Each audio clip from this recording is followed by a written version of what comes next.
Same office. Ah, I got it. We're in the same room. So yes, we're now recording. Sorry about that, folks. So again, thank you so much for coming. We have 81 people here with us today so far, and I expect more will join us. So it's a fantastic showing for Huron County on this great subject. I want to thank our funder, Justice Canada, for providing the money to allow for this event to take place. It is part of the National Victims and Survivors of Crime Week grant that we received. So again, huge shout out to Justice Canada for providing that monies, and for all of you to come and share today with this great learning opportunity with Michele Manocchi. We are excited to have him join us today and share his expertise. I'll do the intro in a second, but again, thank you for coming. We're going to start with a land acknowledgement. Victim Services of Huron County acknowledges that the geographic area that we support is located on the traditional lands of the Ojibwe Chippewa of the Anishinaabe group of Indigenous peoples. Huron County is on the territory that is covered by Crown Treaty number 29, known as the Huron Tract Purchase of 1827. As a community, we have the responsibility for the stewardship of the land on which we live and work. We recognize and deeply appreciate the Indigenous historic connection to the place and the agreement with the Crown of Canada to peaceably share and care for these resources around the Great Lakes. Thank you, Dawson. So I'm going to introduce Michele Manocchi that has joined us today. He brings lived experience as well as educated knowledge with 20 years experience in social research, as well as 15 years in training and consulting on effective communication, cultural competency, and equity, diversity, and inclusion. So welcome, Michele, to our lovely Huron County, and there's some Perth here as well, but our neighboring communities in rural Huron County. Michele is joining us from London, so he doesn't have snow, unlike all of us that have lots of snow. So the huge advantage of Zoom is that we don't have to travel, because it was nice. Well, it's fine today, but we have snowbanks in Huron County. So thank you for that, and welcome, Michele, and we'll turn it over to you. Thank you very much for having me. Thank you for organizing these, for finding the money to organize these for free for people that are join us. So before starting, I see there are still a few technical things happening during the call. We are recording, so if you are losing pieces, you can always go back to the recording after this event will be concluded. I might also have some technical issues. One of my technical issues is my cat that decides to come here and greet everybody every time I start a Zoom call. I don't know why. She's a kind of radar. I don't know. She has a superpower, so she knows when she needs to come here and meow to everybody. And also, feel free, if you can, to show yourself to turn on the video. Why is that? Because of course I understand that you might have technical problems, your connections can be low, or you might not be able to show yourself, and that's absolutely fine. But if you can, that would be fantastic, because it's kind of challenging to provide a training virtually, especially on these kind of topics. It's 1 year and a half now that I do that, so I'm kind of used to it, but it's still a little bit challenging. So if I can see you, I can see a little bit of your expression when we interact. Maybe I make a joke and I see someone laughing, even pretending to laugh. That would help a lot.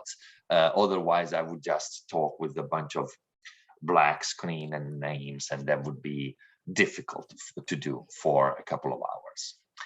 Also, we have 2 hours, but I know that we all are in the Zoom era, and also we have the Zoom fatigue, as they say, and it might be complicated. So we sent yesterday, I believe, with the link, the Zoom link to the event. We sent also documents that I prepared few months ago to prepare for this kind of meetings.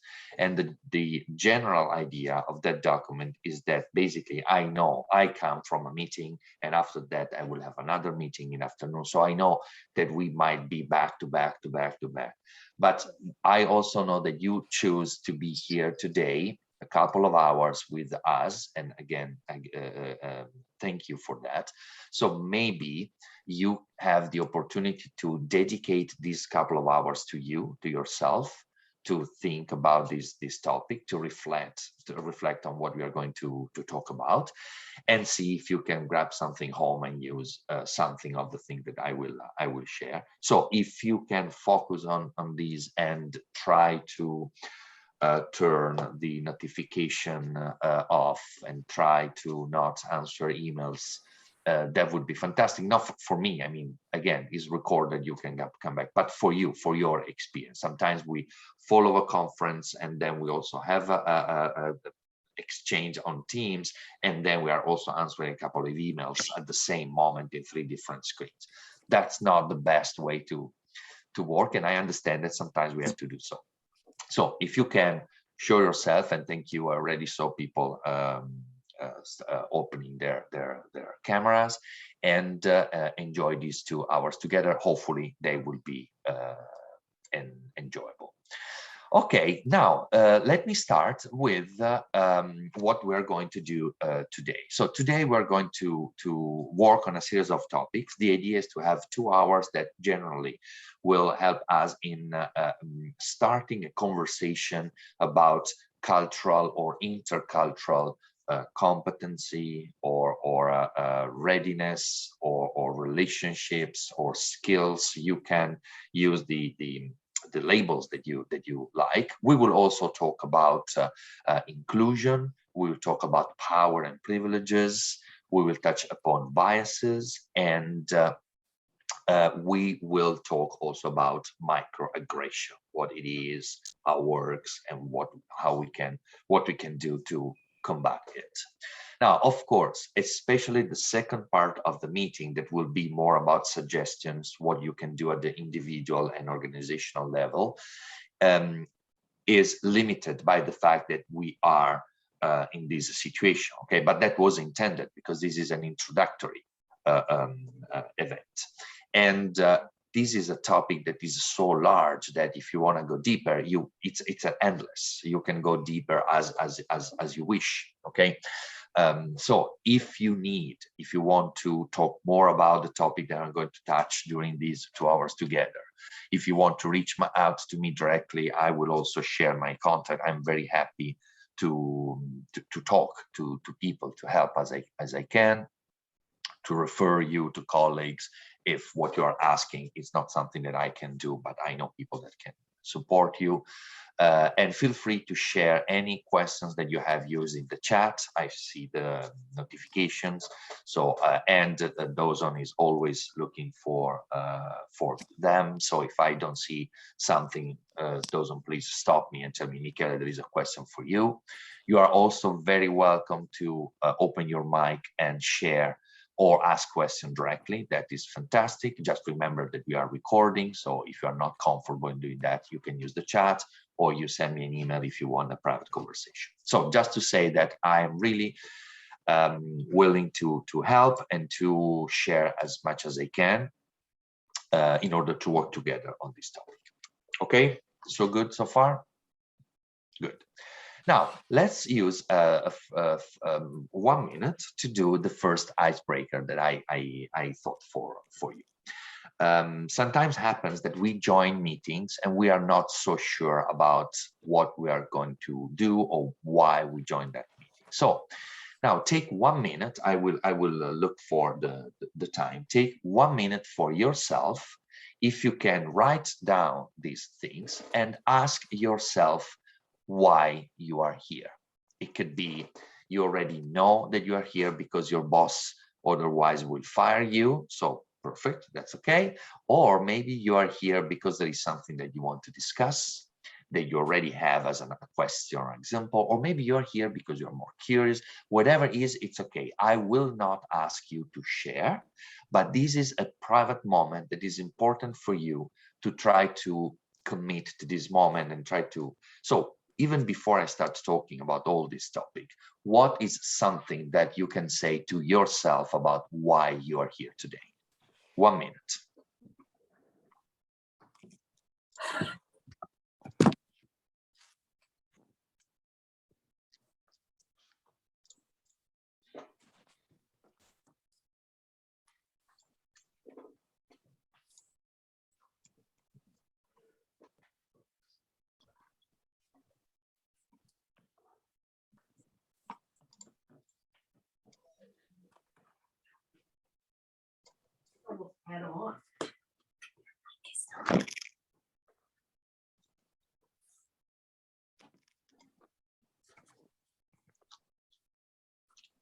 Almost there.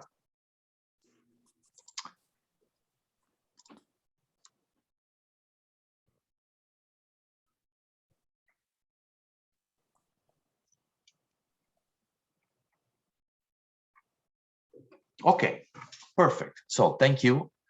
Thank you for this first moment.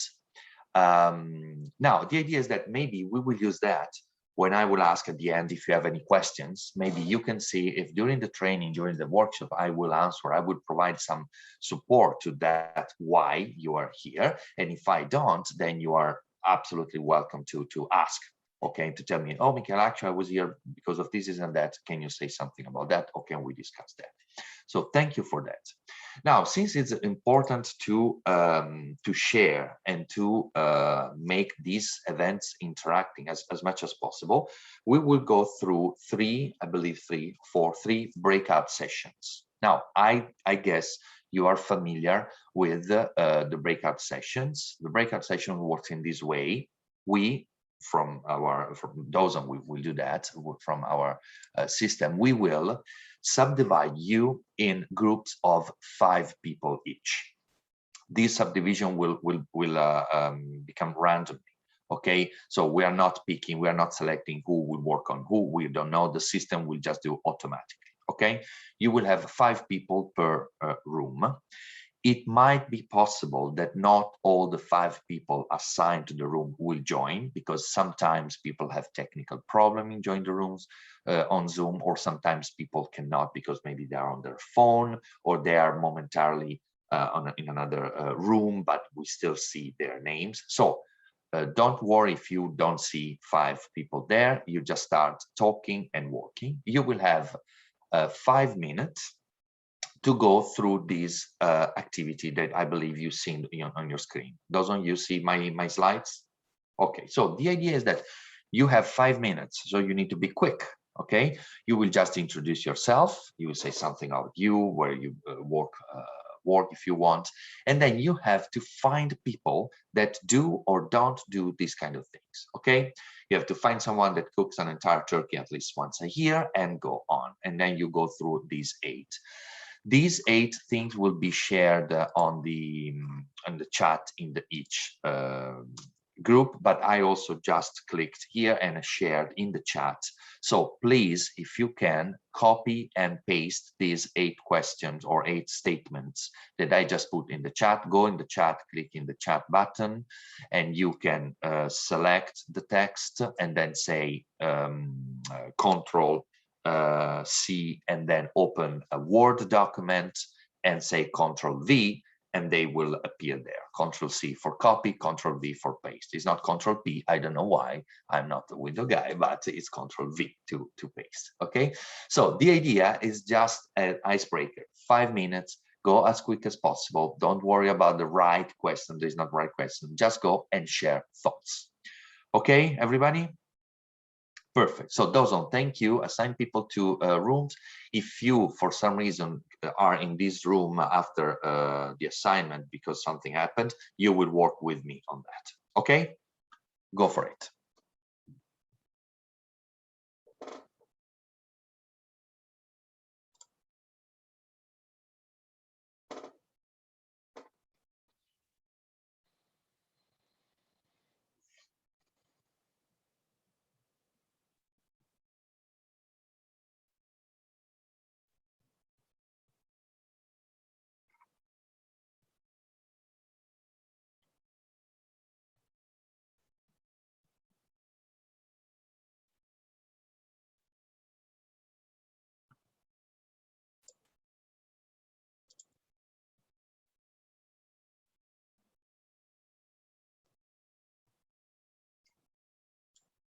Okay, we still have people here. Lynette, Karen, Derek, Jason, are you there? Are you able to join the room that was assigned to you? Or we can work together here. Carol, Janice.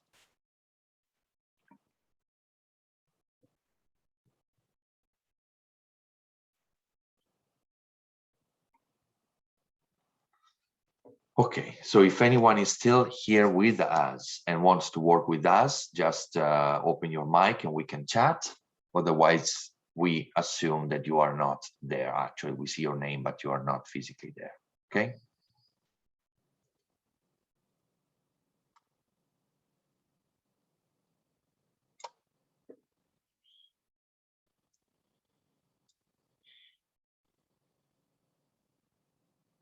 Dawson, did you set 5 minutes the room, or should I count 5 minutes? Did you time them? You are muted. I'm just looking at the clock going off your time. So we started at 11:20. I opened them. So, okay. So I can close them at 11:25 or whatever works. Again, it's whatever's easiest for you. Perfect. Thank you.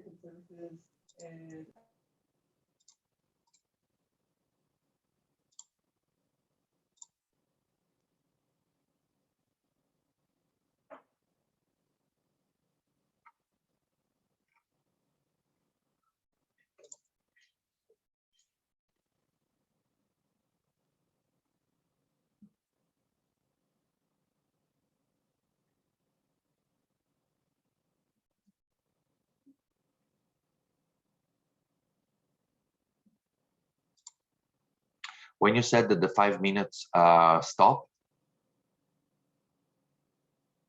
you are muted in 2 minutes. Okay. 2 minutes. Yeah, 2 minutes left. Perfect. Okay. Okay. So give them these 2 full entire minutes, because also someone entered later, and it's okay. It's just an icebreaker, so it's okay. Okay. I did that too. I used to live in Huron County. I moved Ottawa and I moved back. So. Do you want me to send out a message warning them with the 1 minute left or anything like that? If you are comfortable with that, yeah. Sure.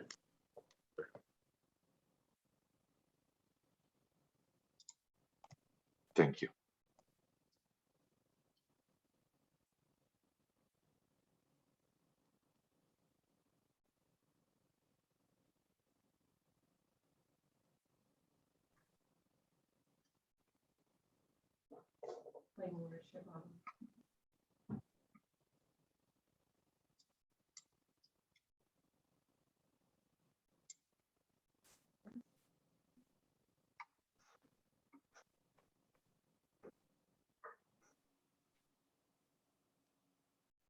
It should be who does not cheer for.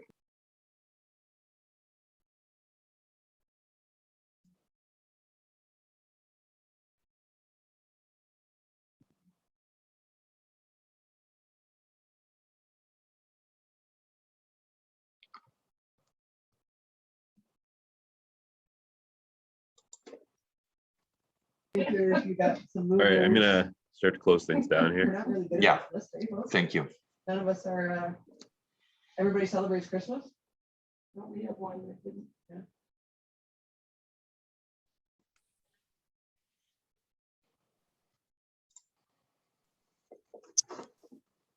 I pressed the button too early. I apologize. Talk about an insensitive action. You just shut up, everybody. You're like, boom, I leave. I didn't do it on purpose. I hit the wrong button. I'm doing this on an Android cell phone. It's a little complicated for me. I see. Oh, thank you for trying to stay with us.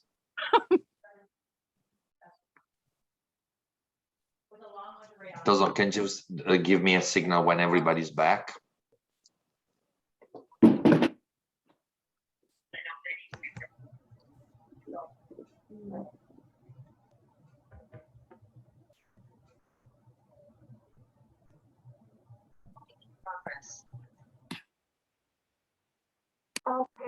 Driver Yeah. in the driver's seat. Can we also mute? You may have to remute yourself, folks, when you come back to the main room. If you We were can to- mute everybody from here, I believe.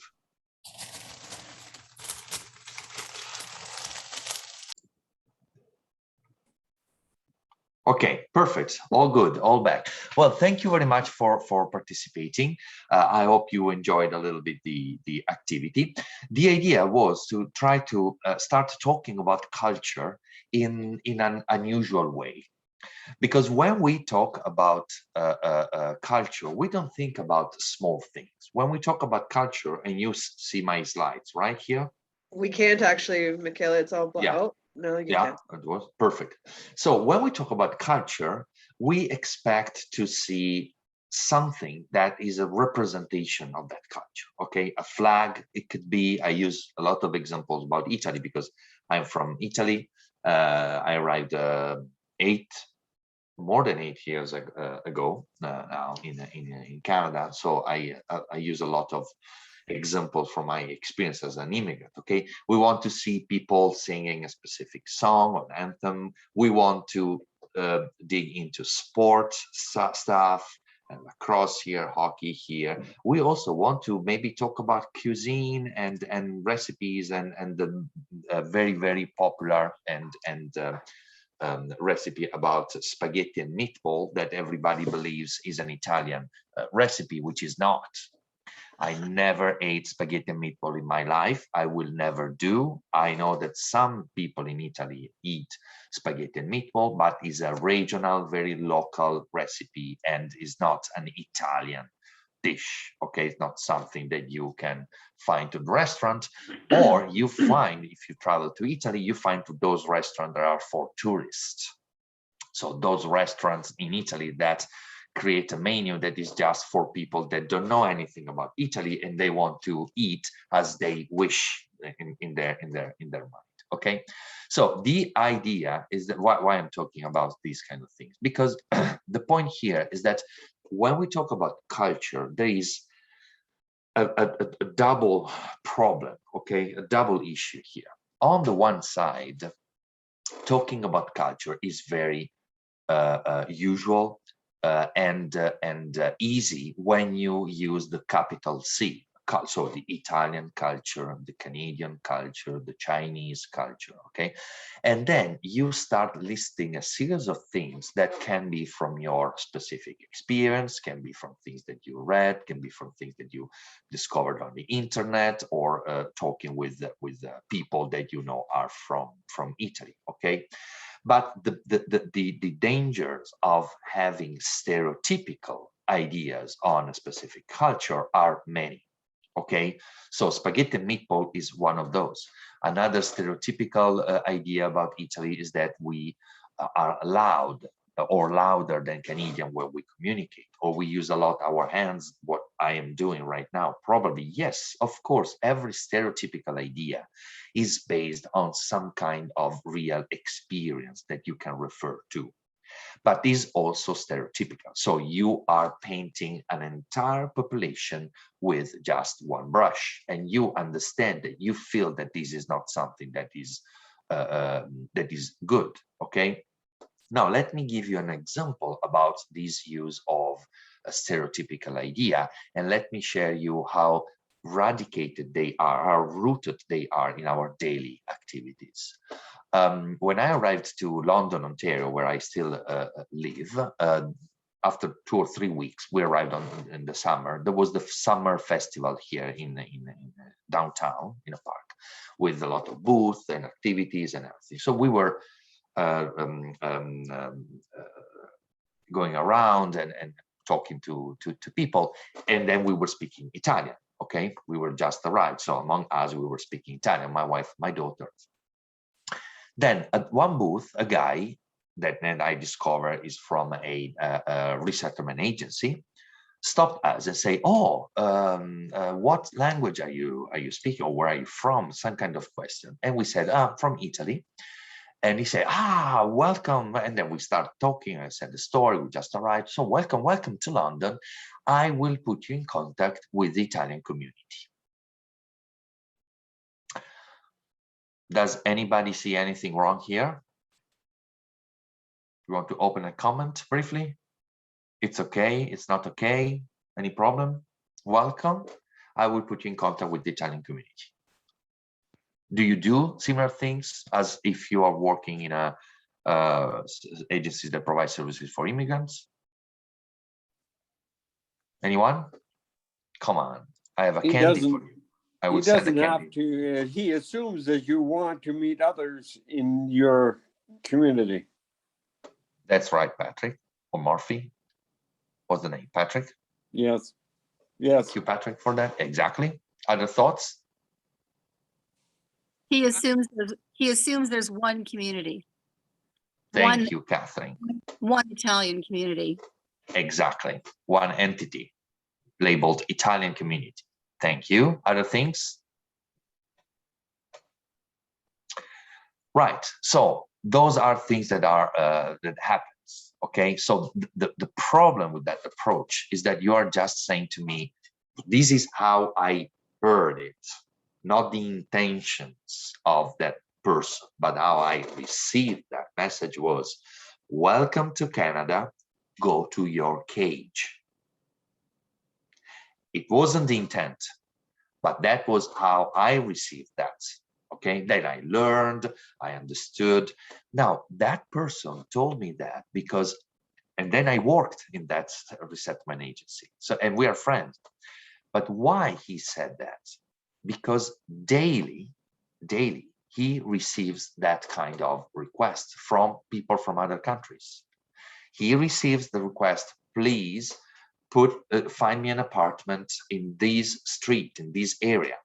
And then please on this street, and then please in this building, because I know there are people like me there. I want to go there with my community. So it's much more complicated, right? Because you might have people that want to be close to people of their community, or you might have people like me that don't care about that. I don't feel that the allegedly Italian community here in London was a good place for me.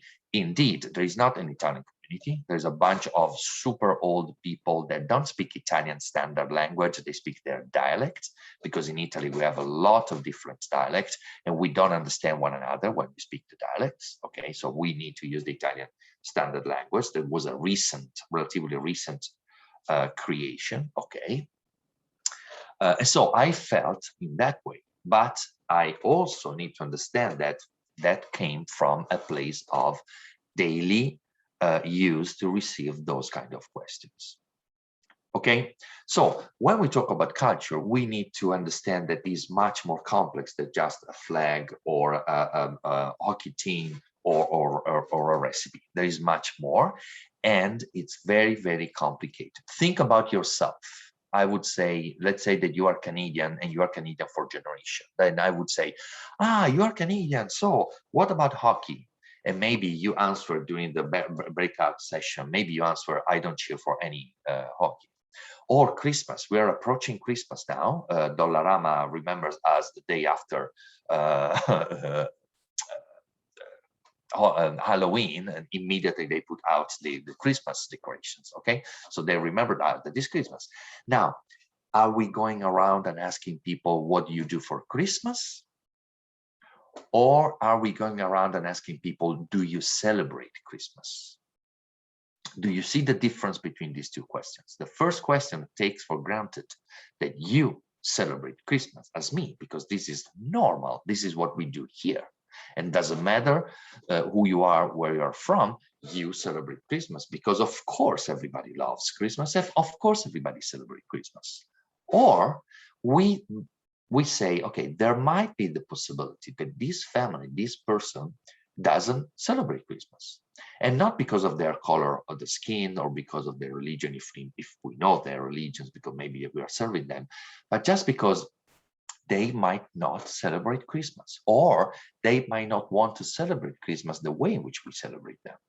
Okay, I'm scared about turkey. I never cooked a turkey here in Canada, not in Italy, not here in Canada, because they're too big.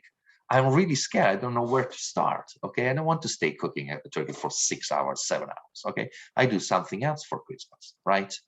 And then we celebrate different things. Do you do the tree or not? Natural tree or fake tree? Or no, absolutely natural tree, because in Canada is a tradition, whatever it is. But if you want to start opening up about these topics, the first things to do is to become a little bit more self-aware about what you are taking for granted. That might not be what others are taking for granted because of different life experiences. Okay, let me use another example based on your organization. I'm sure that you, in your organization, if you are part of an organization, maybe you are between jobs right now, but if you are part of an organization, you have your mission, your vision, the list of values that the organizations want to work for. And recently I discovered that also someone started to talk about behaviors, so even deeper in telling you what you have to do and how you have to do things. Now, by hands, okay? Let me ask you this. How did you created the list of values? How you created, how you study, how you can say about your organizational culture? Scenario A research group arrived to your organization, stayed there 6-7 months. They interviewed everybody. They organized focus group. They observed for hours meetings, relationship with the clients, relationship with the bosses. They followed the CEO or ED during the day, and they created a 100-page pages reports in which they describe everything they say related to the values and the culture that they were able to observe within your organization.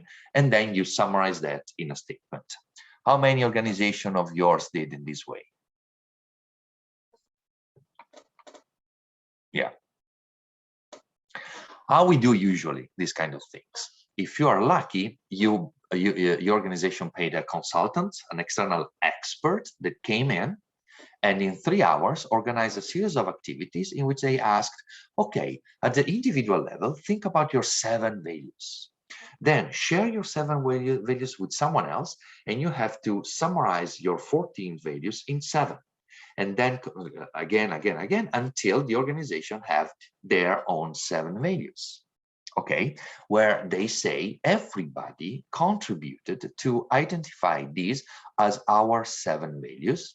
And then if you ask all the people, the majority of people will say, yeah, but my values were cut out. Yeah, but I don't recognize the value, but I have a different interpretation of that one. So don't feel that I belong in that list. Okay, and if you are even less lucky than that, you had an organization where the ED and the senior managers met for maybe 1 hour, maybe with the consultant, maybe not, and they decided what values are important for your organization. Okay, there wasn't any consultation. They decided that their organization must follow those values because those are the values that they want the organization to use or to show to people. And then they start telling people, you must embrace these values, you must behave in accordance with our values, and blah, blah, blah. And in many cases, things don't work as planned. Okay, so this is another example to say what? First of all, you don't need to see diversity to have cultural diversity.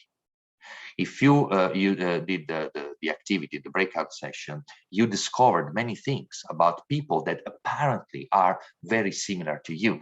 You maybe discovered that people don't cheer for hockey, they don't celebrate Christmas, they don't cook turkey, or they are immigrants first, second, third generation or more. You discovered things, you discovered a complexity, you discovered that diversity is already there. Okay, so this is to change a little bit the dialogue around this topic and make it less difficult, because sometimes people are scared. Oh my goodness, we are receiving newcomers, we are not ready, we need cultural readiness training, but you are already used to manage diversity. What you are not used is to question what you take for granted. That might be one of the issues. Okay, now if so far we are good, let's move to another piece. Let's add another piece, and then we will do other exercises. The piece that I want to add is about privileges and power. Why? Well, we need to talk about privileges and power, because if we don't start from here, we cannot go anywhere. But we need to talk about privileges and power in a constructive way, in a way that is not based on blame or guilt. Oh my goodness, you're white, so you are full of privileges, and then you should shut up because there is nothing you can say on this topic because you don't have your lived experience. Okay, which is a very dangerous way to look at things. Okay. The way in which I support this idea of working on privileges and power is much more practical, okay? Now, if you see this slide with this wheel, this is a wheel of power and privilege. There are dimensions on this wheel. I turn because I have also the screen here, okay? So I'm sorry if sometimes I do this on that. So there are several dimensions on this wheel, dimensions that are continua, a series of dimensions, and we can be in several points across this wheel. This is not even the most comprehensive wheel that I found on internet, but I like this graphic. If you Google wheel of power or privileges, you can find a lot of other tools. But the point here is how we're going to use this wheel. Let me show you my position on each dimension when I was back in Italy. Instead of English here, if you see my mouse, read Italian, okay, because that was my language back in Italy. So Michele back in Italy was quite powerful, okay? The more you are closer to the center of the wheel, the more power you have. Power, not in a negative way, power to harm people, power to manipulate people's minds. No, power to do what? Power, we will see later, to take for granted what is considered normal. Okay, keep that in mind, and then we will talk more about that. So this was my positions. These were my positions back in Italy. Now, if you follow the animation, you see that when I moved to Canada, in terms of citizenship, I lost my. I'm still Italian, but I live in Canada. Okay, so I'm not yet a citizen here in Canada. And at the beginning, I was a temporary foreign worker. I don't know how familiar you are with the visa system in Canada, but being a temporary foreign worker in Canada means that you are not even considered in the statistics. When you say immigrants, when Canada says immigrants, they don't consider the temporary foreign worker because they believe temporary foreign worker will leave. They came to work and they will leave. And if you apply, as we did, for the permanent residency while you are a temporary foreign worker, they make your application very difficult, because they don't like it. They say, oh, you are cheating. You enter with an easy visa that is a temporary foreign worker, and now you want to stay in Canada? That's not allowed. That's not something that we love, okay? So we will make it particularly difficult for you. Now, what happened with the pandemic? Quite interesting. Since Canada needs immigrants, like deadly needs of immigrants, and with the pandemic, people were not able to come anymore, they immediately changed the way in which they consider the temporary foreign workers. And a lot of temporary foreign workers that were waiting for their permanent residence for years were immediately accepted, like nighttime after they took the decision, okay? Oh, guess what? So it wasn't that they want to steal, they're cheating, that it was just that you want to control human bodies as you wish. It's just that you want to select, strongly select people that are entering this country, which is legit.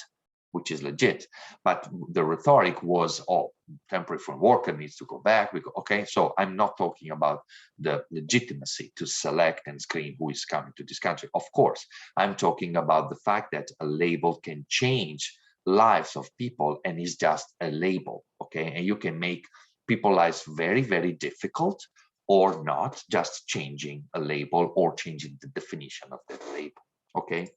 Then I also moved in terms of housing. I was an owner, now I'm renting. I moved in terms of language because English is not my first language. I have an accent, as you noticed. English is my third language. I studied French for all my life. I believed before coming to Canada that everybody was speaking English and French. And I said, okay, I will go with French, at least at the beginning, so I'm good. And then I arrived in London, Ontario, where when you speak French, they look at you like person from Mars. So what's the point of all these? The point of all these is to consider ourselves with the intersectional lens. This is a wordy slide, sorry for that, but I just put here this because you can revisit it during with the recording. The idea of the intersectional lens is that we are human beings, we are individuals, and each person has a different display, design, trajectory, okay? Also, 20 years ago, you weren't the person that you are today. you changed, your life experience changed, your body changed, the way in which you experience the world around you changed, okay? Your setting changed, if you have or not kids, if you have or not partner, if you have or not pets, everything changed in your life. So you are not even the same person that you were 5 years ago, 10 years ago, and in the future you will continue to change. So instead of saying you are this and use a label to define ourselves, and that label is completely impossible to manage, we need to understand when we are fluid. Okay, our situation changes constantly. This is why I propose this wheel, and to show you how we can work on this wheel. And this is also why I propose to stop talking about being privileged, because if you say you are privileged, that is the finish of the conversation. You're privileged, you cannot understand, there is nothing that you can do about that, that's it. But if you say that we have privileges, plural, then you can position yourself along across this wheel, and you can understand that your positions, your dots, your red dots, change situation by situation. Think about you working with your boss, and then you're looking for a promotion. How tense you are in that situation because you want to show that you deserve that promotion, okay?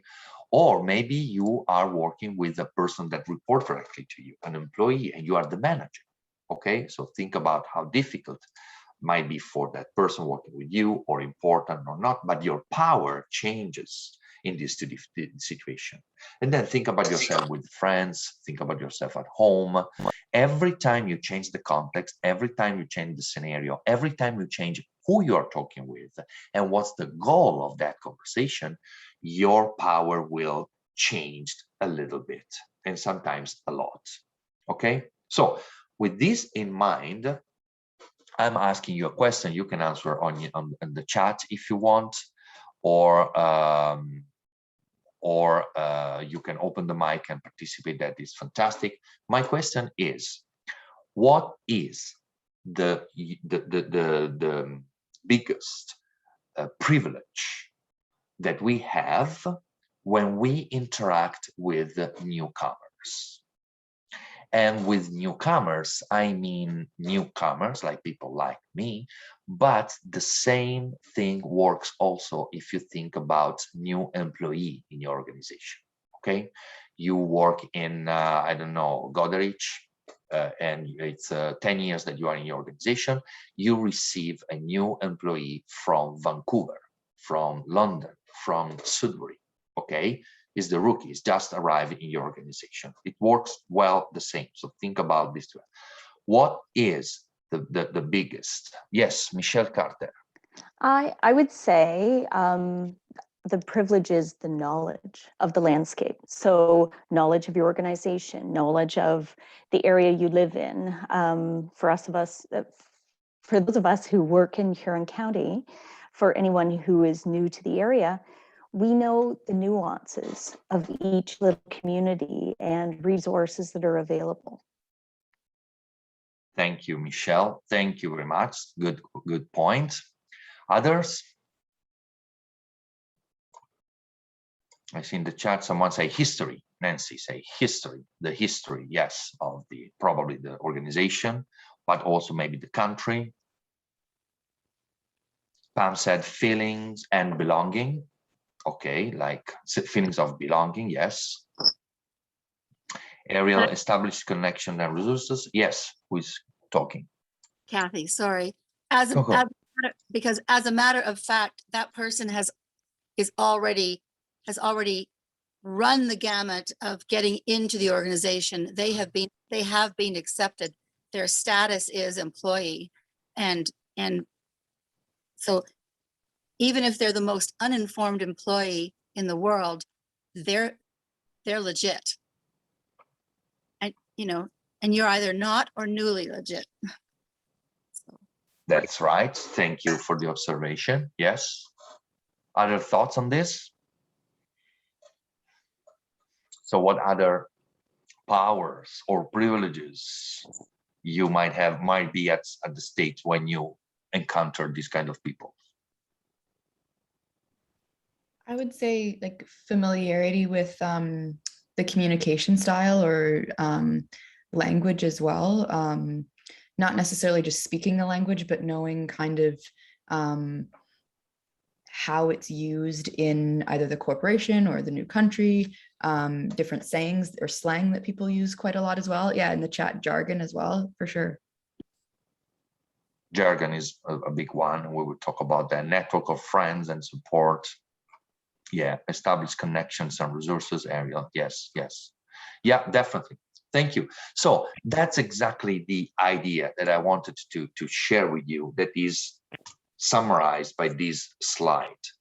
So the idea is that one of the biggest power that we have, and we are completely not aware about it, or maybe we are a little bit, is that we can take for granted what is considered normal. Okay, now normal is the root of a series of words that you see here: normality, normalcy, norm, normativity. Okay, the idea of normal is the idea of something that is right, the set square to measure, okay, or ruler. It's something that tells you what is straight, okay. Therefore, the idea of normality recalls that of rectitude, exactness, regularity. Now, many years ago, almost 200, John Stuart Mill talked about the tyranny of the masses, or the tyranny of the majority. Okay, what was that idea? How works these kind of things of normality? If you take for granted that something is normal, let's say a behavior, okay, for you it's normal to arrive at work on time. What does it mean on time? Because in Canada or in Anglo-Saxon country, on time means earlier. Maybe 5 minutes earlier is on time, 10 minutes earlier is absolutely okay. On time, you're already late. At 9 a.m., and the meeting was 9 a.m., you're already late, okay? In Italy, we are also on time, but we have a different conception of time in general, okay? We are more relaxed on time. And this is something that I also start not to tolerate anymore after being years and years in Canada, and see how good it is to start meeting at the time, on the time that we define. Because when I still work with Italy, with some Italian colleagues sometimes, and they show up 20, 30 minutes late. The meeting starts 45 minutes after we said, because we need time to talk about personal stuff. Okay, and it doesn't matter video call or in person. Even in a Zoom call, you don't have people showing on time as in Canada. Okay, so is that a cultural aspect? Well, I said about stereotypical vision at the beginning, but actually is based on a lot of evidence that time is intended differently around the world. So it might be stereotypical. You might have Italian people showing on time 5 minutes or 10 minutes earlier, actually, but it's quite a common behavior, and people knows that it's normal to show up later.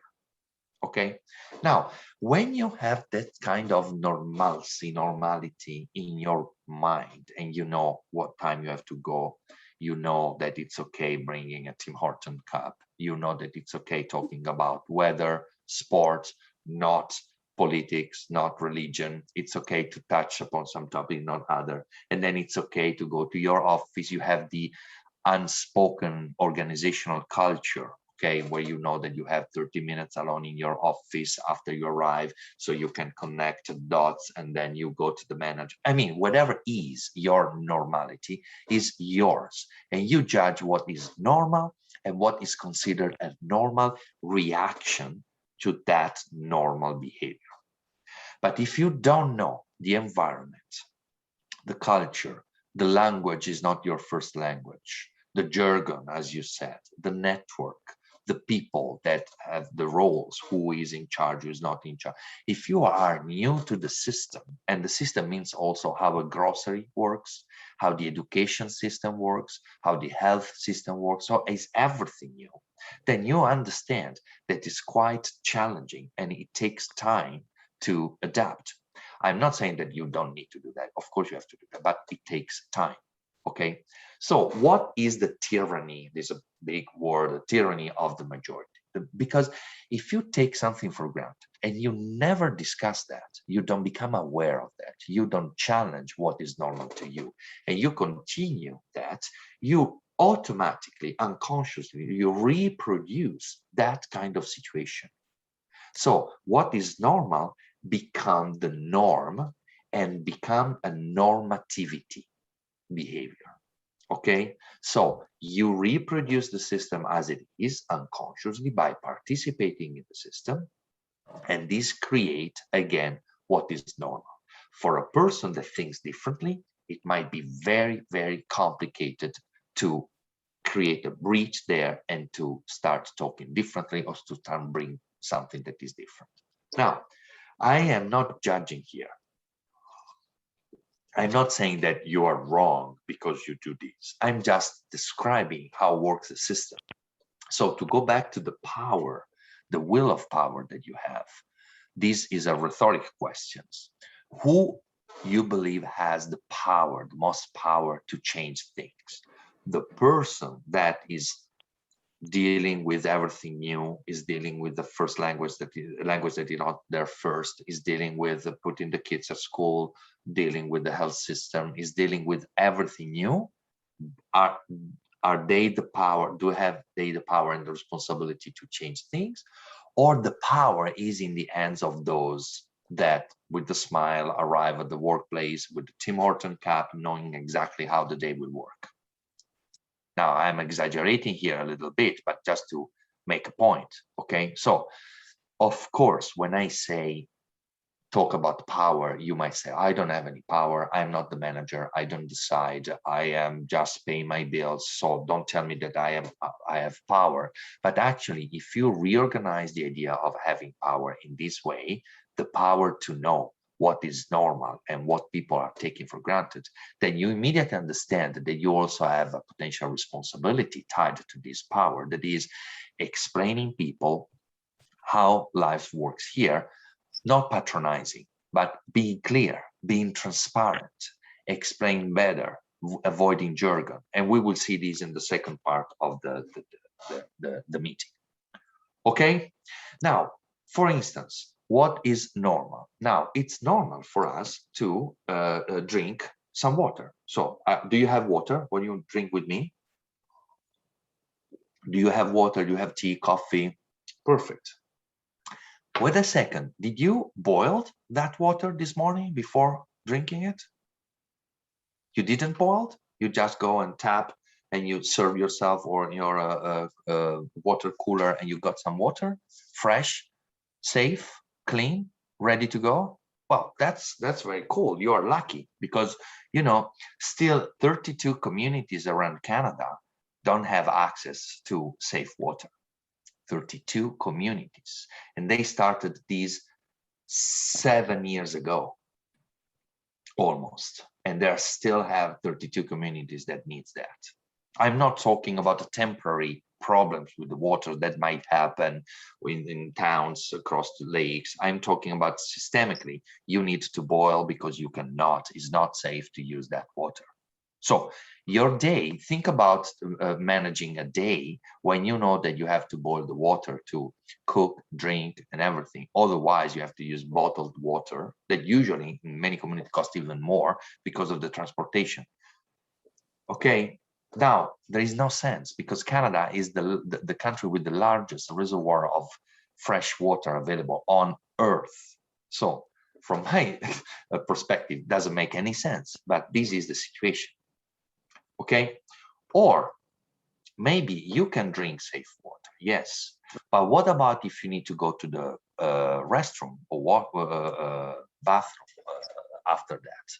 It is a safe place to you. Did you thought about that? Did you think about that? Say, oh, wait a second, I am thirsty. This is clean water, but if I drink, then maybe in 30 minutes I will need to go to the bathroom, and I don't know if these bathrooms are safe for me. Because if your sexual orientation is not normal, and look at me when I say that, it's, of course, I'm exaggerating here, but if you are not in the general population orientation, then you might have these situations, okay, that you see in the screen. Also, what is normal? If I don't show you anything, I just show you an H, a little 2, and a O, but you see water here because you know that this is water, okay? But if I show you this, you don't have a clue. I'm showing the object to you, but you don't have a clue, right?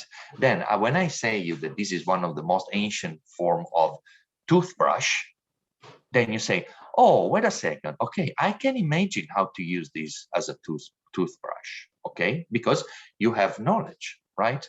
So this is also connected to what the cognitive science tells us, that tells that we know, we see only what we already know. We see only what we already know. So if our knowledge is limited, we don't see things. And the only way to see more things is to increase our knowledge by reading, talking, asking questions, traveling, exposing ourselves as much as possible. Okay? Now, if I show you this guy, which I was proud of, because this is Cristoforo Colombo, is Italian guy, is a hero in my history books. Okay? He's a hero. He discovered America. What about an indigenous looking at this picture? Oh, yeah, this is a murderer. Okay? And no doubt about that. Okay? So again, what we see depends on our life experiences. And what about going back to school? We just go back to school in person. Everybody's super happy. We have kids smiling. We have teachers happy because they don't need to do it. What about going back to school was like this? Okay, so residential schools. This is what back to school for many people for many years recently. Okay, so we should continue our lives as they are, maybe looking for improvements, not take all the responsibility to make everything perfect. But the first suggestion here is to start thinking about what we take for granted, what is normal for us, and what might be not normal for others. Then we can say what is normal is the good things. Violence, let's say in my culture, is absolutely normal to spunk kids and to be violent with kids, okay? Because this is where I'm from. I don't want to give up my culture. You cannot, this is freedom. You cannot touch my cultural heritage. This is what I am. No, not at all. Not chance to do that. That is illegal. That is bad, and you must stop. Otherwise, we will intervene. That's it.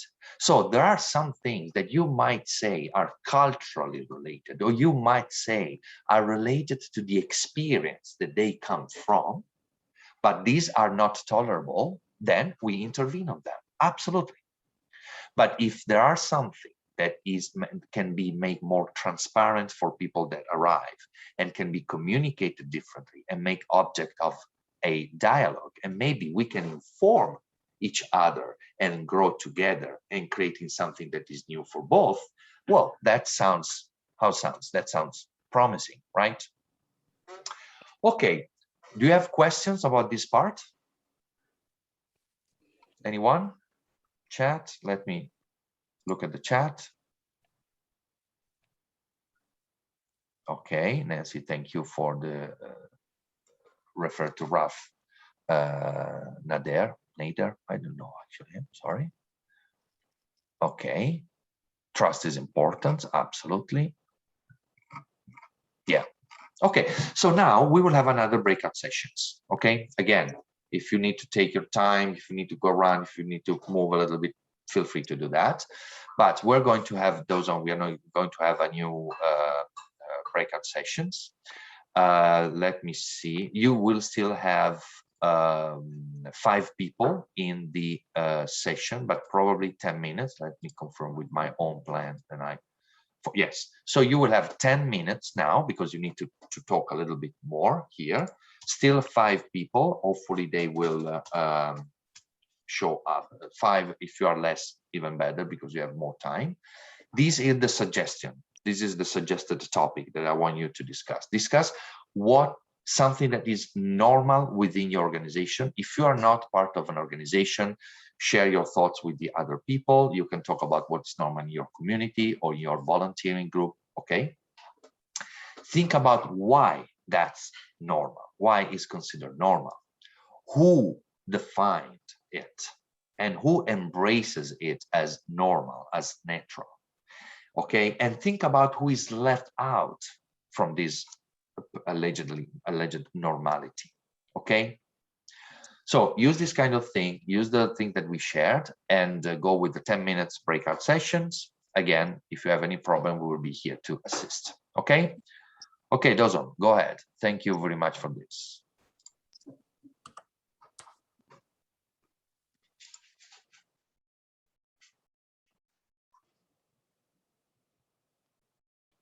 I will also take a mini break.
Okay, Dozon, how much?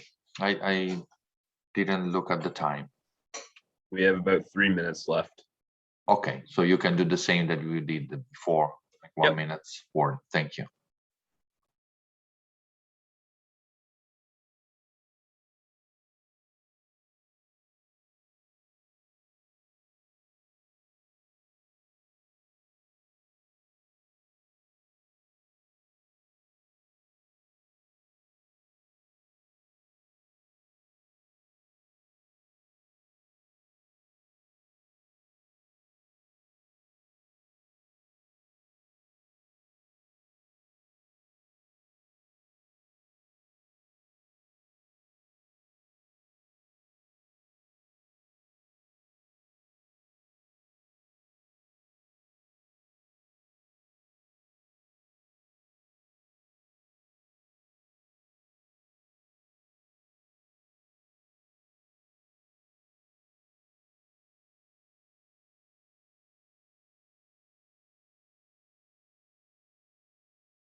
Okay, the breakout room are I'm closing them finishing. currently. Yeah. Closing. Yeah, people are coming back. Welcome back. Sorry if we interrupted your conversations. I also saw people going in and out of the call and group sessions. Usually we have, with large groups, we have some technical problems, not depending on us, but again, I'm totally available to talk with you more about this topic if you like after this session. Now people should be back. Dozon, can you just sign me when everybody's back? Thank you.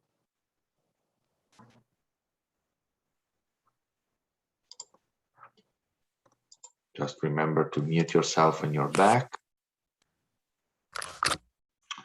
Thank you very much, everybody.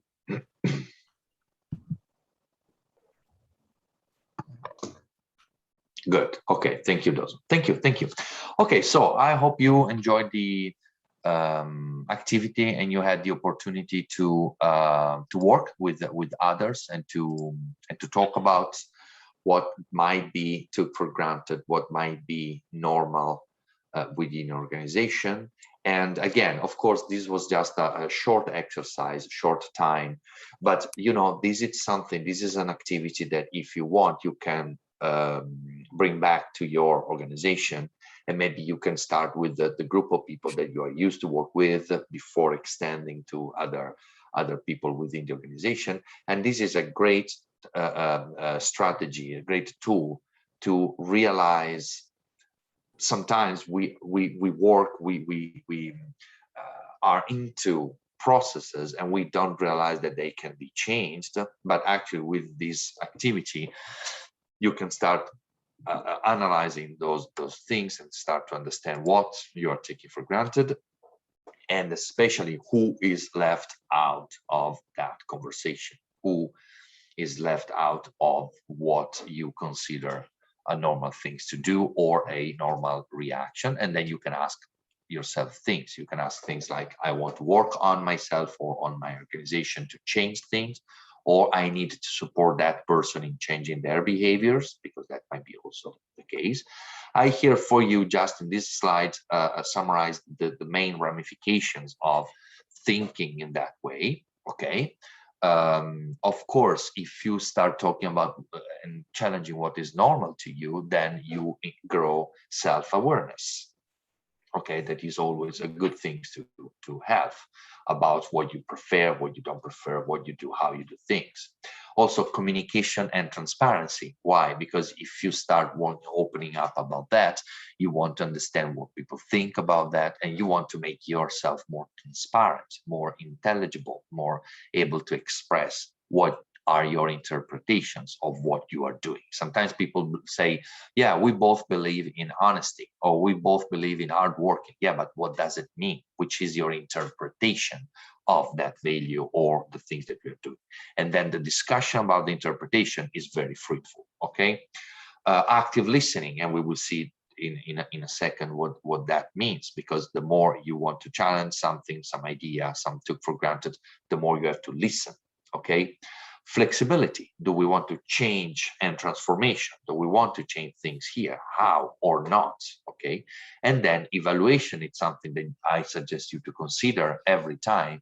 I know that you already have evaluation activities for your programs. You have to go back to the funders and say, we had these outcomes. Sometimes you measure some outputs. Rarely you measure impacts that are more complex to measure, and also many funders don't want to know about impacts because it's too expensive to work on the impacts, and they don't want to pay for that part of the evaluation. So if either you have external resources or you don't have the money to go deeper in the evaluation, actually the evaluation mindset should be one of the most important things that you keep in mind, because once you know what you want to do and how you want to do that, then if you have an evaluation plan, you can understand if you are doing that, if you are going towards that goal, and if not, then you can understand why, and if you prefer the new way to do things, which is absolutely okay, or if you need to go back to the previous way to do things, the original way. But if you don't have an extended evaluation plan, you cannot do this little thing. Okay, perfect. Now, thank you again for the participating in breakout sessions. Now let's move to the practical things. And the first practical thing is, again, an exercise, a little discussions that I want to do with all of you. Again, use the chat, open your mic if you prefer. And my question for you is, what is wrong with this definition? Verna Myers is a super authority in this sector, and she also went back to her first statement here, but that was the first time that she starts talking about inclusion and diversity, and she said diversity is being invited to the party, inclusion is being asked to dance. Is this really real inclusion? This is what we mean for inclusion, being invited, being asked to dance. Opinions about that? Anyone? What might be problematic here? It makes the assumption that you can dance to begin with. Doesn't ask what you might need or if you want to.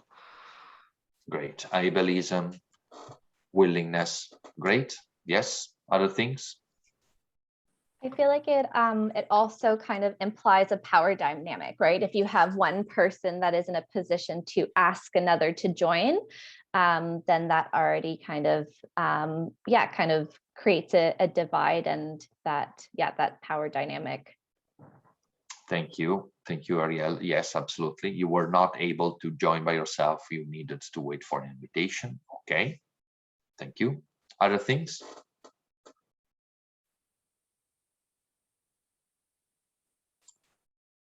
I would think that people should be comfortable dancing whether they're asked or not.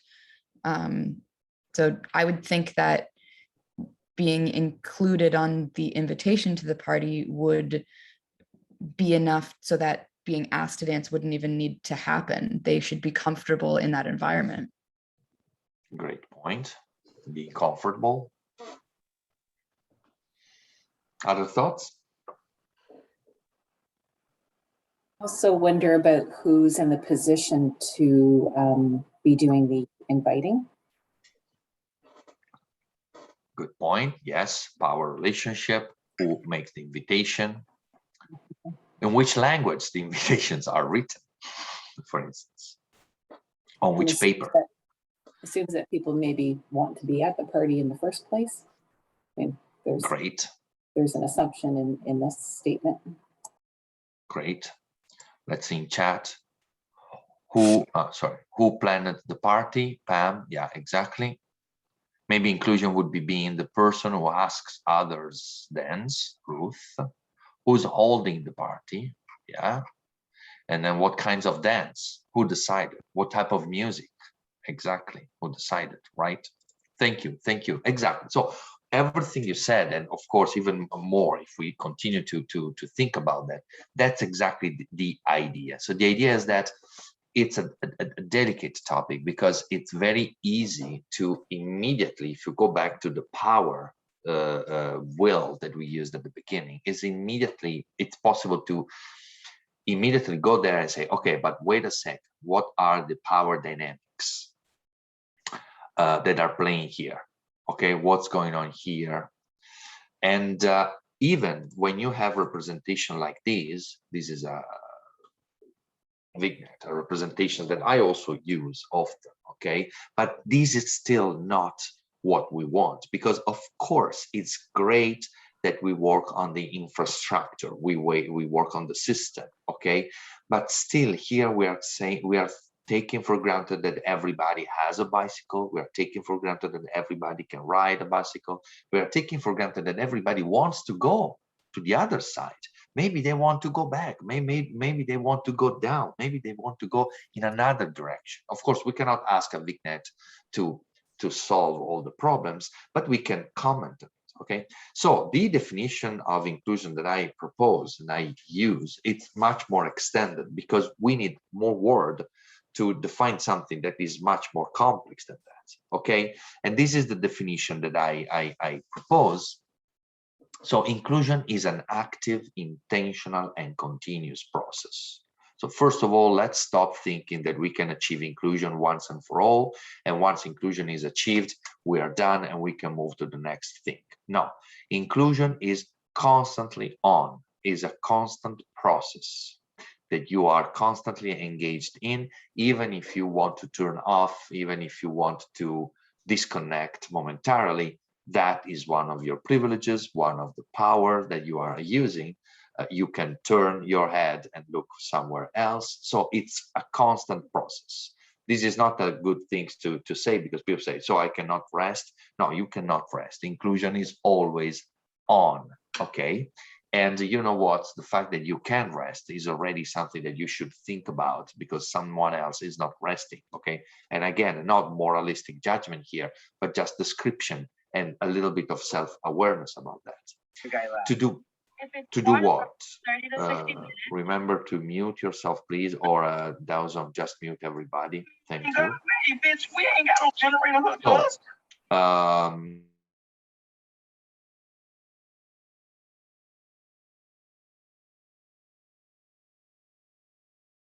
now you're muted.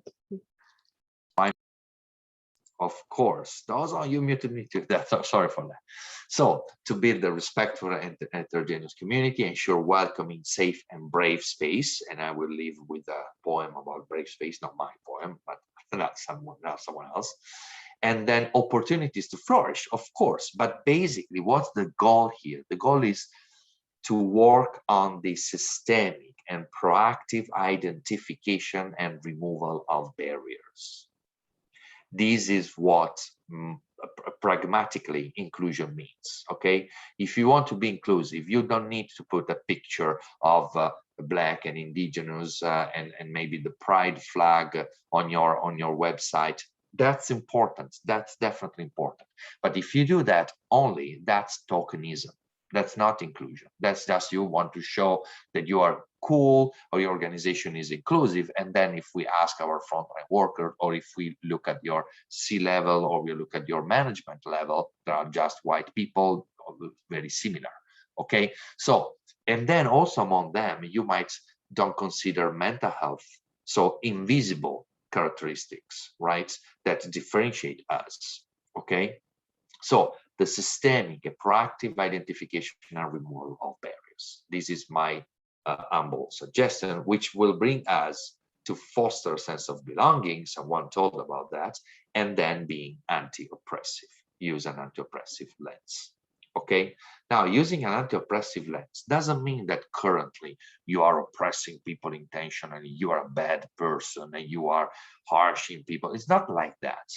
But after all these hour and a half together, now we should be okay in recognizing that we are cutting some people out. We are letting some people outside, leaving some people outside the decision processes, or we are not hearing some voices, okay?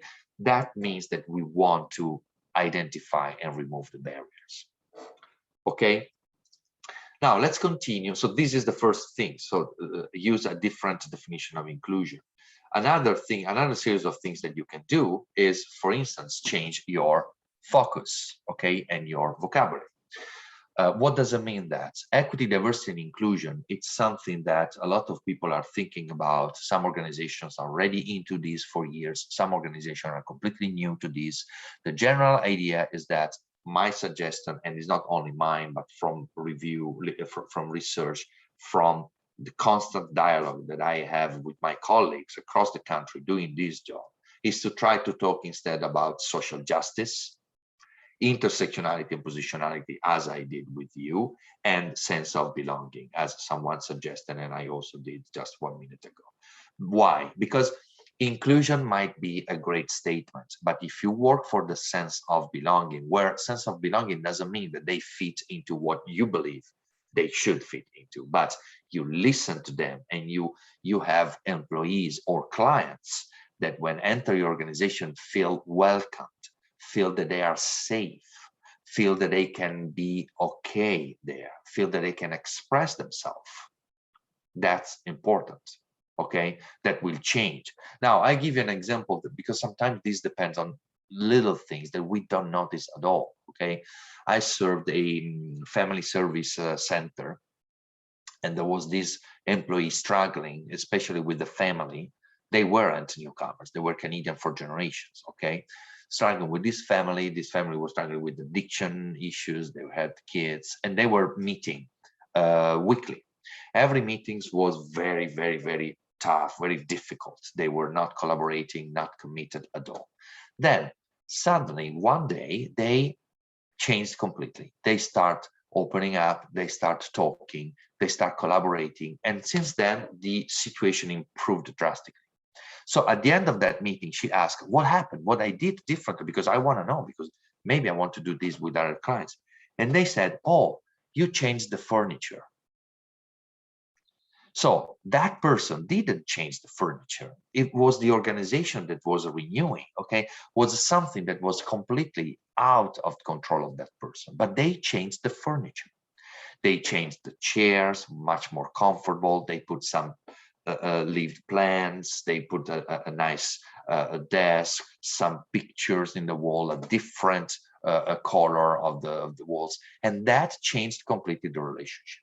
So when you look at your organization, when you look at your practices, don't focus only on the individual responsibility. Look at the environment too, okay?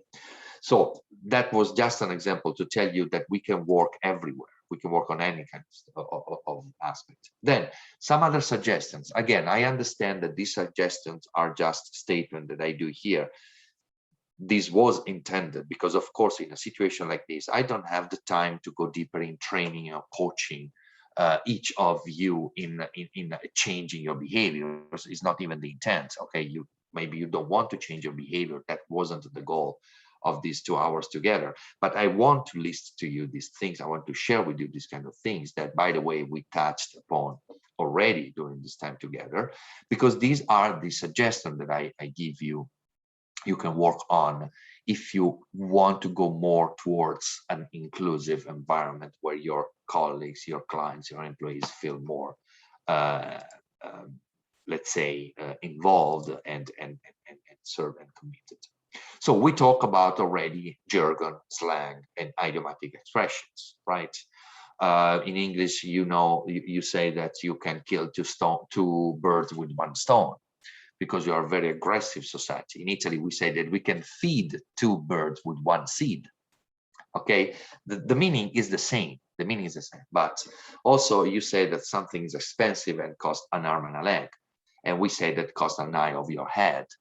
Okay, so it's not only translation, because if I have to speak English, translating from Italian directly and that's it, nobody would understand me. It's a completely different way of thinking, expressing yourself, and using the language. Okay, that's the point with how difficult it is. So if you can avoid the jargon, if you can spell out your 1,000 acronyms in a document, that would help. Okay, would help a lot. Look at your language, how you speak. Try to catch those moments that are strange to you, okay, during a meeting, for instance, or when you talk with someone and something happens, say, wait a second, what are you talking about? What is this? That might be a great moment to reflect on what you were taking for granted, or reflect on where was the unspoken expectations. Okay, you can have an intimate conversation, or you can already open up during the meeting if you have the power to do that during that meeting. Okay, that is a learning moment that is available, because it's a great opportunity to know more about yourself. And then we talk about many times about what's normal to you and to others. Try to understand that. In terms of communication at the individual level, then we will talk about organizational level. 2 siblings, let's say, the 2 sides of the same coin. The active listening that I believe you heard much more, and active speaking. Okay, when I say active speaking, I mean being aware that you want to be transparent, you want to be clear, you want that your message arrives the way that you want. But that is quite difficult to obtain if you don't express yourself in a good way, in a planned way. If you are going towards a meeting with someone that you know might take for granted different things than you, it might have some language barriers, it might have some cultural barriers, you need to prepare yourself, you need to plan in advance, okay? Because you want to be particularly clear, you want to be particularly transparent in explaining what's the situation, which are the consequences, okay? And when you speak with someone, active listening are these kind of things: summarize, paraphrase, ask open-ended questions, and share similar experiences. The idea is always to, of course, you can tell me, Michele, I don't have the time to do that. We have deadlines. I have 1 hour per client. I have another client after that, of course. And I tell you, well, I understand that, but there is not another solution. Okay, why? Because the problem is that we need to work at the individual, but also at the systemic level, together at the organizational level, systemic level, together. This is a kind of thing that cannot be solved only at the single level. You can do at the individual level, you can do things, but not everything. Okay. Now let's move to the second last topic, and then we will conclude with a few things about organization, and then we will have a last activity. Let's talk about microaggression. Now, the training was presented as also able to speak about microaggressions. Now, microaggressions is another topic that is very, very delicate, because you might feel immediately offended if I tell you when we are in a conversation that that is a microaggression, and now I feel bad. I don't feel comfortable continuing the relationship with you because you just said something that is from a good place. It's something that you wanted to say to compliment the other person, something that you want to say to highlight how good their English is, okay, or how good their behavior is, okay. Now, I'm not asking you to call yourself out, but I believe that at least once in your life, you can find some sentences that you said here, okay, to someone. The most common is, where are you from? Okay, and we go back to the example to the person that I met. So where are you from?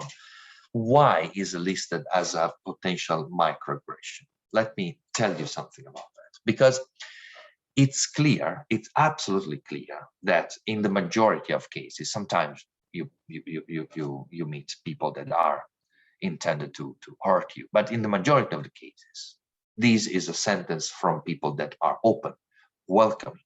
They want to tell you, I hear you have an accent. Where are you from? Tell me everything. I'm very curious, okay?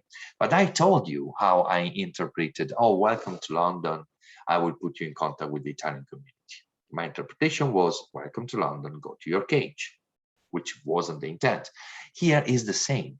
Of course, we say things from a good place, but we also need to be minded about the consequences of our sentences. And you cannot say, oh, but I was well intended, so it's you that are interpreting interpreting a bad way that things, because the results will be, again, that person will be cut out of the conversation, cut out of the communication.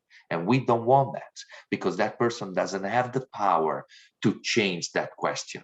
That person received that question hundreds of times in the last week, probably. So they are tired to react to that, and they say something that you want to hear. Okay, what about if that person is from a country that doesn't exist anymore because of a civil war? If you're from Yugoslavia 30 years ago, 20 years ago, now Yugoslavia doesn't exist anymore, so you have to explain. Or you say something that people are able to understand, which is exactly what the majority of newcomers do. Okay, if you say something like you come from a country that maybe people are uncomfortable with because you know that they think that from that country only terrorists arrive, and you say, oh, I'm from this country, you are scared to say which country you're from because you are scared of the labels that are attached to that country. So to conclude, because I see the clock running, if you need to ask where they are from because you need for your intake, then you will explain. This is a part of transparency, clarity, okay? Deborah, I am going to ask you, where are you from? Because, and you share the reason why you need that information. And actually, you must be as accurate as possible. I'm going to ask you, what is your nationality on your passport? Because I need to understand if I can serve you in a way or in another. I'm going to ask you, what's your immigration status in Canada? Because based on that, I can give you some services or other services, okay? But if you don't need that, if you don't have a good excuse to ask that question, don't ask that question in that moment. Now, it's not only with racialized people, because if you are a young girl, young woman, you received the question, oh, when you're going to have kids? You did receive that question, not only from your family, but even from colleagues or other people, because the social pressure for women to have kids in their 20s or 30s is huge. And if you don't want to have kids because you really don't like kids, you cannot say that. Because immediately, oh, that's strange. And you cannot say back off, because that is inappropriate. Oh, I didn't want to offend you. I just want to share. Well, it doesn't matter. The consequence is that one. So do you have a good reason? Now, the consequence could be, okay, Michele, you're telling us that we cannot ask anything else, and we should shut up and we don't ask anything because we are afraid to. No, that's not the consequences. Why? Because we said that if you don't ask anything, if you don't open up about problems, you are going to reproduce the situation as it is. So we need to act on that situation. And again, if you want to ask something, say why. Michele, I want to ask you, where are you from? Because I'm also, I'm from Italy, and I'm always curious. I know that Canada is a place where everybody, if you are not an indigenous, you have some kind of ancestry in Europe or in another country. So I'm really curious about that. Can we talk about that? And then you can say, well, I'm not comfortable to talk about that, or say, yes, why not? You can have different reactions. Okay, it's not always good, it's not always positive, but at least it's better to say, oh, where are you from? Because that is considerable, considered microaggression. So at the end of the day, what I'm telling here is that the strategy that I suggest here is to be very mindful about what we want to do, how we want to do, what we need to ask, and what we take for granted, and try to challenge those things. We can do that individually, we can do that with our colleagues as a group, or other things. Okay? Okay, questions so far? Because I want to go towards the conclusion. Let's see the chat. Okay. Comment, question? Okay. Now, I told you, and I'm going to share a document about that, because that would be just a list of things that would be very, very boring to provide in this way. I'm going to share with you, and Deborah and Dozan are going to share that document with the link to the recording, an infographic, an easy infographic that I put together with a series of suggestions on what you can do at the organizational level to implement diversity in a good way. Now, that document, again, is a standardized document, okay? And you can criticize each point, asking, what do you mean with this? What's your interpretation? Which is good, okay? But at least you have a list of things that you can take under control, especially areas that you need to take under control. You will see that the first area is measurement. Which are your measurements, the strategies to measure what you are doing. That is not the first things that people think about when they think about diversity and inclusion, but is the most important things. Assessing the situation in your organization.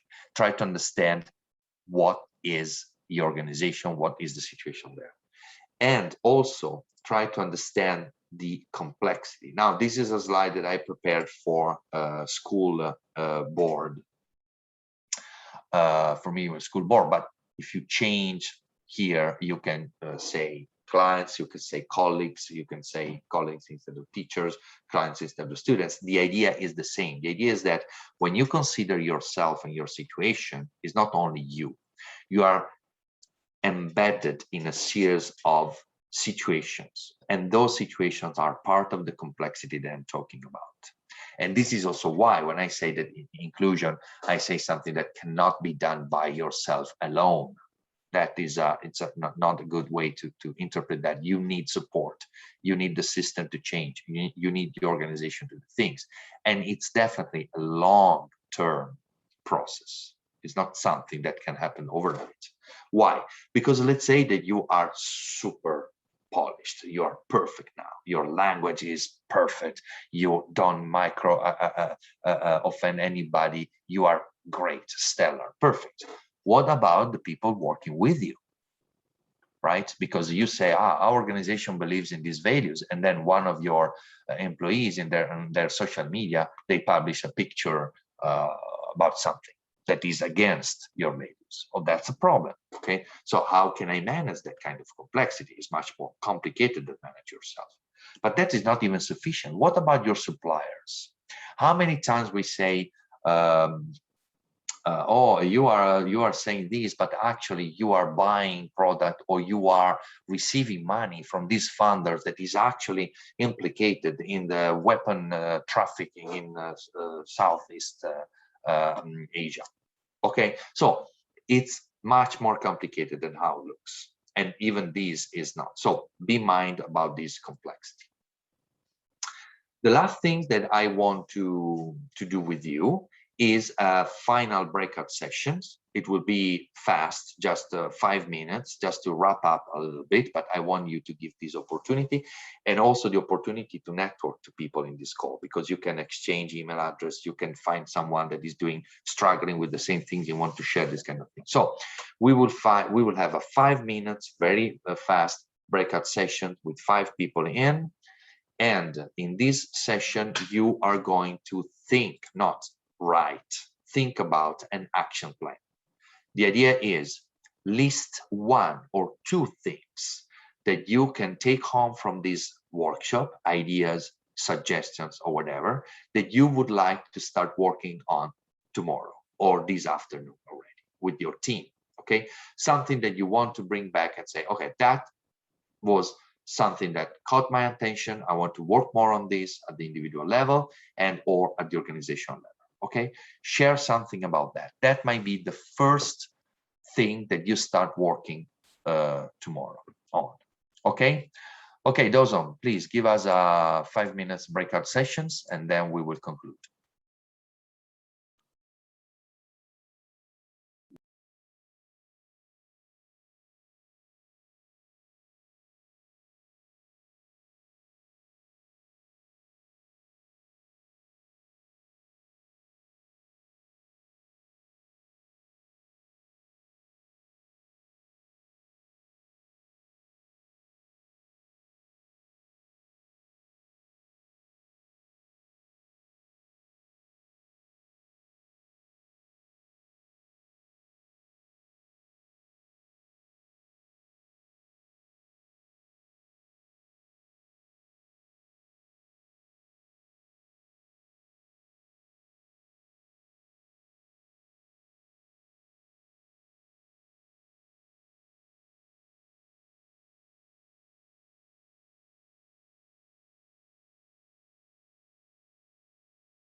Okay, Dozon, do you think that you or Deborah needs some times at the end to say something, like, of course, the closure, but there is some informations that you need to disseminate, or you have slides that you need to show?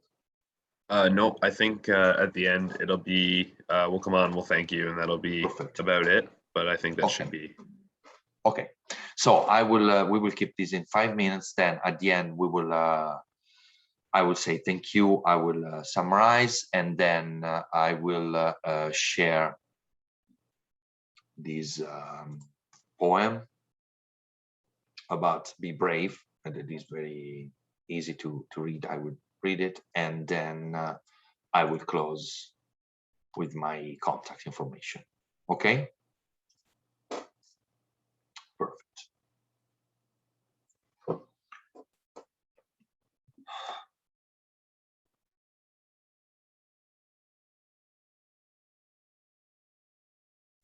And maybe you, Deborah, and I, we can stay 5 minutes on the call just to share a few thoughts. Yeah, absolutely. We'll all we'll stay on and make sure we'll make sure we get everybody else off the call, but then we'll remain on it. And when we stop the recording, and then we chat a little bit. Yeah, absolutely.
I'll let you know again. I'll give you a heads up once everyone's back in. Yeah, great. Awesome. Thank you.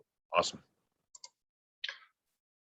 Welcome back. Welcome back. People are coming back.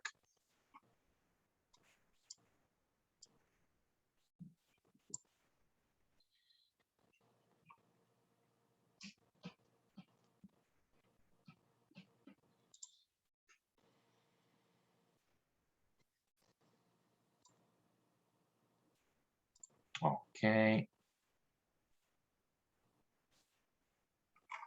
Great. Welcome back. Welcome back.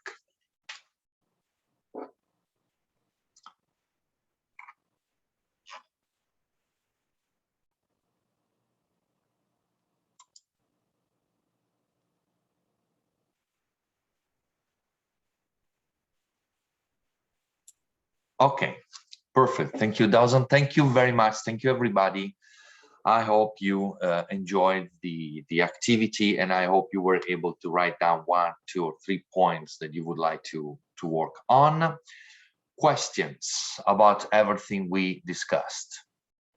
Burning questions that you have? Yes. Stop sharing your screen just so that you can see more people, because then you might see someone unmute or a facial that looks like they're going to ask you a question, and it's absolutely. And then I will share again for the last slide.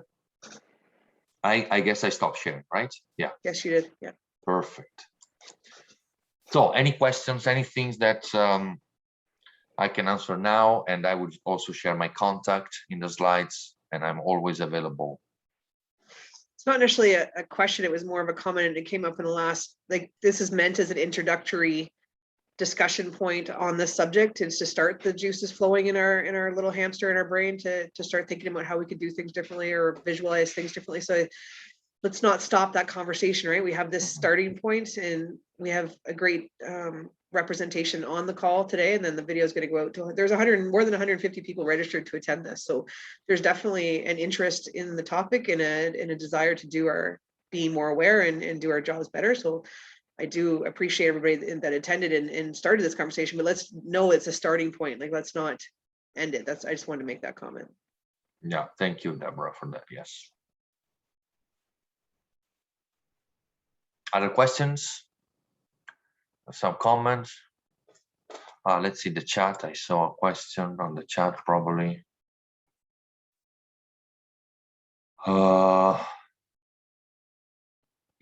Yeah, Chris. You studied near Parma. I'm from Torino, northwest of Italy. Now there are the finals of tennis, and I'm here instead of being in my city looking at tennis matches all day long. I studied in Brescia for a while, which is on the same train line, the Torino, Milan, Brescia line. Yeah. Correct. So do you speak Italian? No. Few words? Only the swear words, because I was cooking. So yeah, perfect. Let's not share that. No. Thank you. I hope you enjoyed. I did. It's lovely.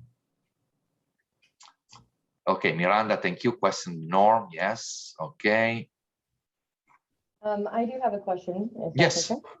Okay, so right here we have our sales team and our customer service team here with us, and I would like to know, given that we want to avoid stuff like jargon, slang, all of that, we're here, obviously we're trying to build relationships with our clients and that as well, and we have a lot of, a big customer service team here, and my question is, how do you develop relationships with them, like, icebreakers, that kind of stuff? If we're trying to leave a lot of the jargon and the slang out, how do you suggest would be good ways to encourage that relationship building, without doing that? So without doing what? Without using jargon? Without using the slang and the jargon and that kind of stuff, because it's a lot of replying to the issues at hand, that kind of stuff. But how would you suggest to build relationships while avoiding those? Yeah. So, well, there are several things that you can do. The first thing is to ask yourself, or as individual and as a group or a team, what you are willing to give up and what you are willing to change. Because, if you really need to keep some jargon, because that is part of the job. And actually, usually jargon is very technical. Okay, so then people working with you or clients who are working with you needs to be familiar with that vocabulary. Okay, because maybe you have an acronym that needs to be used in that way, because otherwise the spelling out, it's 5-minute things, and then you need to go faster. Maybe you have you are working on some technical aspects and you need to use that vocabulary. Okay, so if the case is these words, we need these words, then you educate people in using those words, and you can have sessions in which you explain the meaning of the words, you explain the context in which they can use the words. Okay, but for all the other words, all the other expressions that you say, we can say this differently, then do it. And an exercise could be that you grab pieces of your manuals, pieces of your emails, pieces of your reports, and you work on them from a linguistic point, and you do sessions, like 10-minute sessions, and you say, okay, guys, now you need to rewrite this in plain English. So not jargon or something like that. Is it possible?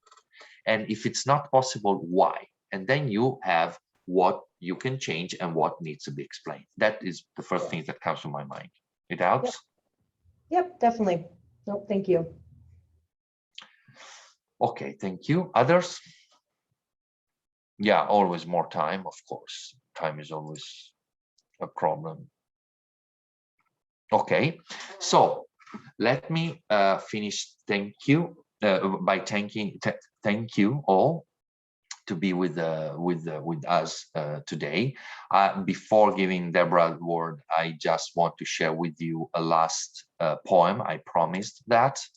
This is a poem from Mickey Scott Bay Jones, okay, and is about brave space, because often we talk about safe space. Okay, to have this conversation, we need a safe space because we don't need to attack anybody. I want to feel safe that I can talk, but with that we don't go a long way.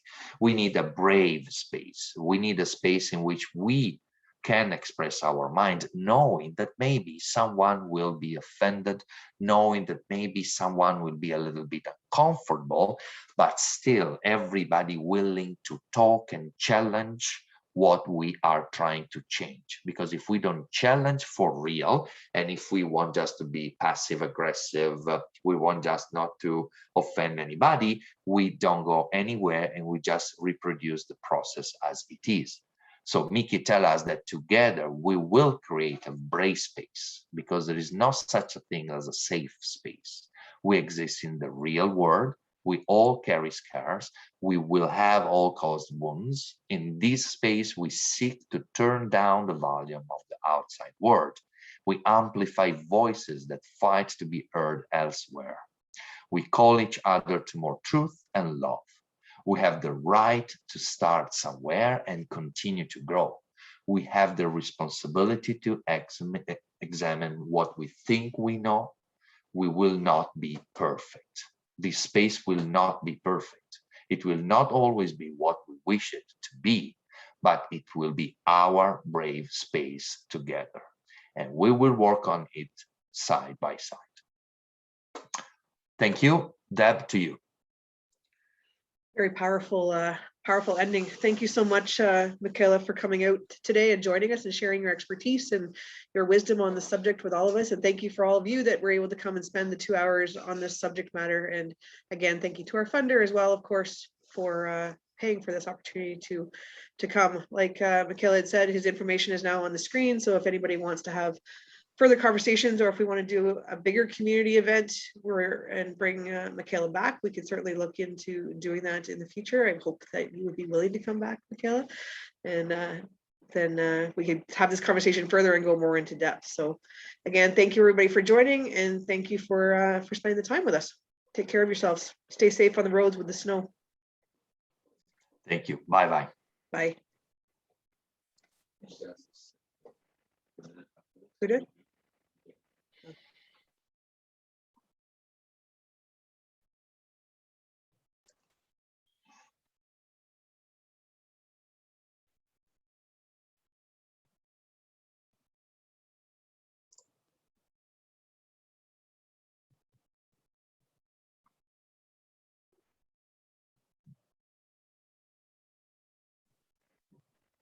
How do you feel it went?